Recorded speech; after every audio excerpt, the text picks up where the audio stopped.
Okay na, nasa linya na natin si Ginoong Augustus Joe Ferreria, Pangulo po ng Automobile Association of the Philippines. Sir Joe, morning. Maganda umaga po. Hindi ko sila marinig. Oh, yeah. Can they hear me? Eto, Yes, sir. Narinig ka naririnig namin namin. kayo, Sir Joe. Ayun, salamat. Gusto na, Joel? No. Good morning po. Oo. Good morning. Kasama ko si Weng. Good morning.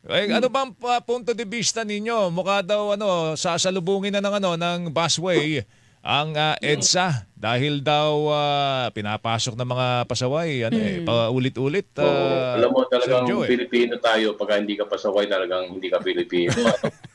Ganun ba yun? Pero ano ba yung nakikita nyo? May mga repercussion ba yan? Meron ba mga takeaway? Repercussion yan. Tatlong issue dyan. Unang-una, batas enforcement at saka yung penalty.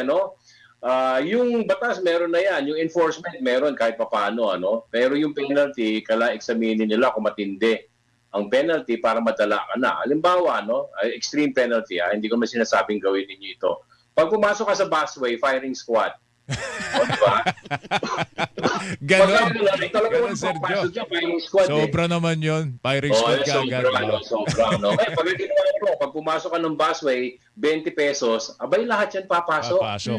Tama. So sinasabi ninyo, dapat ang multa mas lakihan pa. Kasi ngayon yata, Weng, 5,000. 5,000 lang per Ay wala, violation. kulang siguro yan. Hindi kasi kailangan yung multa, nadadala ang tao, hindi ka nauulit. Okay. Ano pa yung Diba? sinasabi nyo? Magkano ba yung may dala factor na halagang multa, Sir Joe? Itaas mo na itaas hanggang umiyak Ganun lang naman yan. Diba? Okay. Ano pa Masyado yung... mataas, mag-revolution naman sila. ano naman ano pa yung ibang nakikita nyong paraan para ma-dissuade yung mga pasaway na pumasok dyan? Alam mo yung, pagsapan muna natin yung busway. Yung busway hindi pwedeng gawin yung reverse. Bakit po? Kasi yung busway, hindi siya buo. Meron isang open area sa naghahalo ang pribado at saka ang mga bus. Oo nga, no? Oo. Alam mo, ang pinakamatinding aksidente yung head-on, napag-aralan na yan ng siyensya ng transportation na pagka pinakadelikadong kalsada, yung isang lane lang going back and forth, yung magkatapatan kayo. Pagka nagkasakukan yan, doblehin mo yung speed nung tinatakbo nung tao. Kung 60 yan, parang 120 kilometers per hour yung tumama sa'yo. Pangalawa, yung barikada, alam na natin, nakita na natin na binibreach yung barikada both by the private vehicles and the buses. Ngayon, pagka tinamami yung barikada at salungat yung traffic, mas matindi ang magiging resulta ng aksidente dyan. Lumilipad yung mga pato, papunta rin sa kontrang trapiko. Ayun ang dyan. Hindi ba ang pwede... solution dyan, disiplina. Disiplina talaga, no, Sir Paano Joe? kung Sir Joe, tanggalin mo yung mga puwang sa mga barrier? Sara mo na rin yun. Sara mo na rin yun. Hindi Pwede pwede. ba yun? Hindi pwede. Hindi pwede. Kasi ang problema natin sa EDSA, may lugar na may nagiging 2-lane lang siya. Okay. May lugar yan. So, nagiging 2-lane. So nagme-merge yan. So pagka ginawa mong 1 lane yung bus lane, okay yon. Pero yung magiging 1 lane yung dating 3 or 4 na linya ng EDSA, magkakalimbulan doon. Ang tawag doon, choke point. Yes. So hindi siya doable. Nakikita Hindi niyo doable talaga. Disiplina lang talaga ang ang implementasyon. Ngayon sa larangan ng disiplina, ugali yan masamang ugali, Para matutunan mo ang mabuting ugali, dapat yan siguro mga 3 buwan mahigpit ang patupad at saka itaas ninyo ang penalty. Mahigpit talaga. Madadala ang tao at matututo. Okay. Dalawa yun. Madadala pag nahuli ka at matututo ka na huwag pumasok dyan. May binabanggit... Ang problema kasi sige, sa atin, sige. Joel and Sir Joe, papatupad natin mahigpit ilang buwan, tapos lalaylay ang implementasyon. Yun nga. Wala Oo, tayong consistency ng implementation. Ano po? Minsan isang linggo lang Isang linggo lang. Totoo yun. Lumalaylay tayo di ba? Oo, hindi pwede yung ningas kugon, di ba? Panahon pa ng Kastila, pinag-uusapan na natin yung ningas kugon Kaya lang, may mga nagsasabi na wag na lang natin gawing national issue ito. Maliit na issue lang daw itong pagpasok ng isang... Number 7 na plate. Number 7 na plate na... Ang national issue dito, yun na, pag naligo tayo ng konti, ang national issue dito, yung ugali ng mga makapangyarihan. Yun ang national issue dyan. Hindi yung busway. So Ang tawag dapat doon, so dapat abuso, di kumpiyansa. May kumpiyansa sa iyo ang taong bayan pero abusado ka. so dapat nating palakihin itong isyung ito sa tingin ninyo. Oo. Unless we make it into a national issue, hindi tayo titino eh. Kasi dapat lahat tayo compliant. Hindi lang sa mga pangyarihan, kundi sa ordinaryong tao. Sumunod tayo. Okay. Anong nakita nyo dun sa ginawa ng LTO na pinagmultaweng ng 9,000 ba? 9,000. Dalawang 9,000, violation yun. dalawang violation. Tapos lumalabas na peke yung plakang ginamit dahil hindi daw LTO issued. Ano? So, Pero hindi it's nag-impound fake. ng sasakyan. Pero hindi nag-impound ng sasakyan ng LTO eh. Ang Ano tawag ka doon eh, selective implementation of the law. Dapat yun mali yun, di ba? Dapat ang pagpapatupad ng batas, pantay-pantay tayo, whether sikat ka o hindi. Dapat pare-pareho.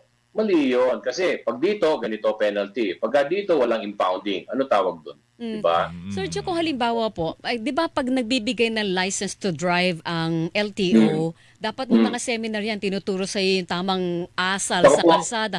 Na madadala pa ba yun? Kung halimbawa, habaan mo, tindi-tindihan mo yung seminar sa mga Ang kumukuha ng pinakamatinding license. magmaneho sa lahat, pinakamatino, hapon. Opo. 6 na buwan ka mag-schooling bago ka makakuha ng lisensya. Ilang taon po? Buwan-buwan may examination. Kung natutunan mo itinuro during the month. Mm. Ibig sabihin, no, yung mga driver nila doon, hindi mangmang. Mm-mm. So kulang Diba? tayo sa seminar. Kulang ang LTO sa seminar ba? Tsaka yung kalidad ng seminar, kasi mga tinatanong natin, baka naman na nasa pader nakasulat yung sagot. May kodigo na. Nakakodigo na. Oo. So Sorry, kulang Nung tayo. kumuha ako ng lisensya, Hindi, ganun okay lang, Sir Joe. Kulang tayo sa seminar. Kulang pa tayo sa mga Yung pagsubok. bilang pagturo, kasi hindi yung seminar ang problema natin, yung exam. Yung laman ng practical seminar. at theoretical exam. Oo. Diba?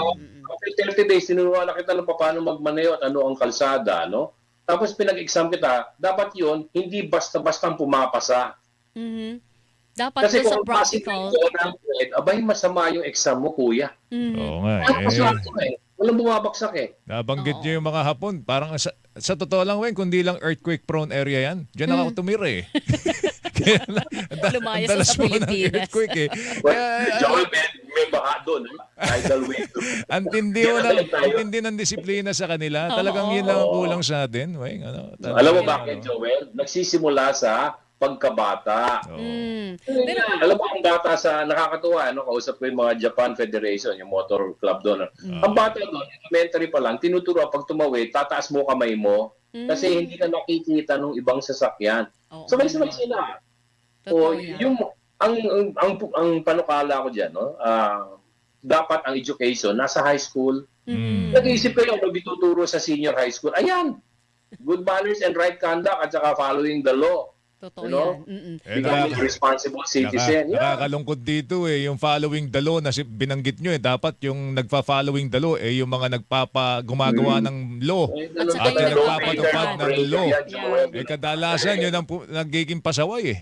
Oo. Tapos nagtataka tayo bakit ganito yung bayan natin. Kasi nung liderato yata natin may problema tayo sa pagsunod eh.